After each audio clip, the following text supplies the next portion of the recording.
حلال چیز کچھ ٹائم کے لیے، یعنی کہ فجر سے لے کے مغرب تک جو ٹائم ہوتا ہے اس میں آپ نے حلال چیز بھی نہیں کھانی، ٹھیک ہے، حلال بھی نہیں کھانی، حلال کام سے بھی روک دیتا ہے اللہ، اس کا مطلب یہ روزہ ہے۔ اب جو روزہ ہماری زندگی کا روزہ ہے کہ 50 60 سال 70 سال جتنے سال کی بھی زندگی ہے یا 2 دن کی زندگی ہے، آپ نے حلال کام کریں، آپ سارے حرام کام سے بچنا ہے۔ اب جو 60 70 سال کی زندگی ہے، یہ زندگی آپ نے گزارنی ہے اللہ کے لیے، یعنی کہ یہ آپ کا روزہ ہے، اس کو آپ روزہ سمجھیں اپنا، کہ یہ آپ نے صرف اور صرف سمجھنا ہے کہ یہ اللہ کے لیے زندگی گزارنا ہے۔ اگر اس کے اندر آپ کو کچھ پل سکون کے خوشی کے مل جائیں تو اس کا مطلب یہ نہ سمجھیں کہ آپ نے بڑا کام کیا ہے، اس کا مطلب یہ اللہ کا شکر ادا کریں کہ آپ کو اس امتحان والی جگہ میں بھی اللہ نے کچھ پل سکون کے عطا کر دی، نہیں تو آپ کا بنتا نہیں ہے سکون۔ کیوں؟ کیونکہ آپ کو آخرت میں اتنا بڑا اللہ پاک نے اتنا بڑا فائدہ دینا ہے کہ آپ اگر ازیوم کریں نا، کبھی سوچیں کہ یار جو آخرت میں اللہ پاک فائدہ بتا رہا ہے کہ جو مومنین کے لیے، جو اچھے لوگوں کے لیے فائدہ ہے، یعنی جنت بہشت، آپ کبھی ازیوم کر سکتے ہیں کہ کتنا بڑا فائدہ ہے؟ لاکھوں کروڑوں سال کی زندگی، اربوں سال، یعنی نا انفینٹ، نہ ختم ہونے والی زندگی آپ کو ملنی ہے، اور اس کے اندر آپ کو ہر قسم کی، یعنی کہ ایک حساب کے آپ منی گاڈ بن جائیں گے، مطلب کہ آپ ایک ہر چیز آپ کے پاس مہیا ہو جائے گی، کوئی نہ کبھی کام کرنے کی ضرورت، نہ کوئی اور، نہ کوئی مسئلہ، نہ کوئی بہانہ، نہ کوئی اور کوئی غلط بات، سب کچھ خوشیاں لاکھوں کروڑوں سال کی۔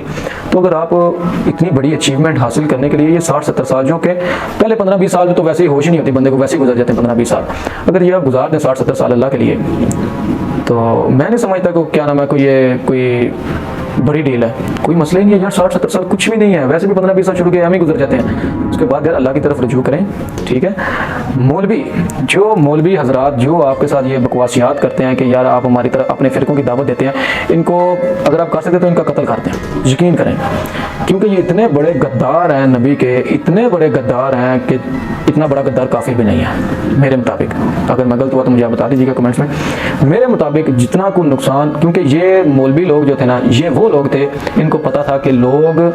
بیچارے معصوم سے لوگ ہیں، یہ ان کو ہم جو بتائیں گے نا انہوں نے مان لینا چپ کر کے، مولویوں کو پتا تھا، اس بات کا پتا ہے، ابھی بھی پتا ہے، اور یہ پھر بھی لوگوں کے دماغ میں بٹھا رہے ہیں بار بار کہ بھائی غوث جو ہے نا یہ ہمارا غوث ہے، تو آپ نے بس اس لیے کہ لنگر شنگر بانٹیں، اپنا ان کا پیٹ چلے، بس ان کی جو ہے نا روزی روٹی چلتی رہے، مولویوں کی محفلیں شفلیں ہوتی رہیں، پیسے ویلے اڑاتے رہیں، سب کچھ کرتے رہیں، یعنی کہ اس کام کے لیے لوگوں کو انہوں نے صرف آگے لگایا ہوا ہے۔ اصل بات جو انہوں نے بتانی تھی مولویوں نے، وہ انہوں نے نہیں بتائی، جو کہ اتنا بڑا جرم ہے جو مولویوں نے کیا ہے۔ میں سمجھتا ہوں کہ اس کی سزا قتل کے سوا، قتل کے بعد بھی ان کا قتل کر دو، اس کے بعد بھی اللہ کے اوپر ان کا معاملہ ہے، اللہ ان کو بتائے گا جو بھی انہوں نے کیا، وہ تو چلو آخرت والے دن پتہ چلے گا جو انہوں نے کام کیا ہے۔ پر میں سمجھتا ہوں کہ یار جو ان کو چاہیے تھا کہ نبی کی سیرت بتائیں، جو کتابوں میں لکھا ہوا ہے، حالانکہ کتابوں میں جو لکھا ہے یہ اس کے بھی خلاف جاتے ہیں، سب کچھ غلط بتاتے ہیں، ہر چیز انہوں نے آپ یار مین بنیادی کیا ہے چیز، اب حالانکہ یہ لوگ بتاتے ہیں مولوی لوگ کہ نماز ایک اس طرح شو کرواتے ہیں کہ نماز بہت بڑا کام ہے، بہت بڑا کام ہے جی، نماز آپ پڑھا کریں جی 5 وقت، کوئی کام نہیں ہے، یہ یقین کریں اسلام کا بنیادی سٹیپ ہے، بنیادی سٹیپ جو شروعات والے سٹیپ نہیں ہوتے، یعنی کہ ایک عام سی یہ ایسی ہے نماز، یعنی کہ یہ نہ پڑھے تو بغیر تو گزارا ہی نہیں نا، اس کے بغیر تو گزارا ہو ہی نہیں سکتا، اس کے یہ تو فرق ہے، نبی نے فرمایا کہ یہ فرق ہے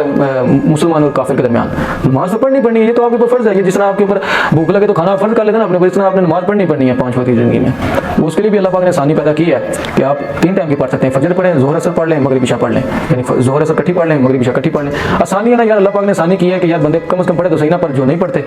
اب مولوی حضرات ہے، بندہ کس طرح پڑھے، مولوی حضرات نے کیا فرمایا جی 2 سنت 2 فرض فجر کے، 4 سنت 4 فرض، 2 سنت 2 نفل ظہر کے، 4 سنت 4 فرض عصر کے، پھر مغرب کے 3 فرض 2 سنت 2 نفل، پھر عشاء کے جی کیا نام ہے 4 فرض 4 سنت 2 سنت 2 نفل 3 وتر 2 نفل، یار بندے نے پھر پاگل ہی ہونا، اس نے کہنا یار اتنی نمازیں پڑھ کے میں کیا کروں، سارا دن نماز ہی پڑھتا رہوں، یار ٹھیک ہے آپ نماز اس کا حساب دینا نا اپنے آخرت میں اللہ کو، وہ ہے فرض نماز،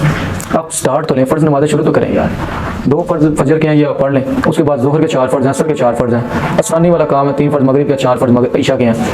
پڑھ لیں، کوئی اتنا بڑا مسئلہ نہیں، اور میں آپ کو یہ اس بات کا آن ریکارڈنگ یقین دلاتا ہوں کہ جب آپ نے یہ سٹارٹ کر لی نا نماز پڑھنی، اگلے راستے اپنے آپ خود چلے جائیں گے،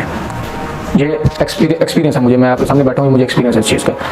تو بات کرنے کا مقصد یہ تھا کہ یار مہربانی کریں، اسلام کی طرف رجوع کریں، ٹھیک ہے، آپ کی تمام بلکہ پریشانیاں نہیں آپ کی ختم ہو سکتی، اگر آپ نے یہ جو کام کرنا ہے نا، اسلام کی طرف آنا ہے، تو آپ کے اوپر پریشانیاں بڑھنی ہیں، میں کوئی نہیں آپ کو یہ دلا سکتا کہ بھئی آپ کی پریشانیاں ختم ہو جائیں گی، یا جس طرح مولوی حضرات کہتے ہیں یہ ہو جائے گا وہ ہو جائے گا، پریشانیاں بڑھیں گی آپ کی، اس کو آپ نے فیس کرنا ہے، تب ہی آپ کو جنت ملنی ہے، ویسے نہیں مل سکتی، میں آپ کو یہ بتا دوں۔ شکریہ۔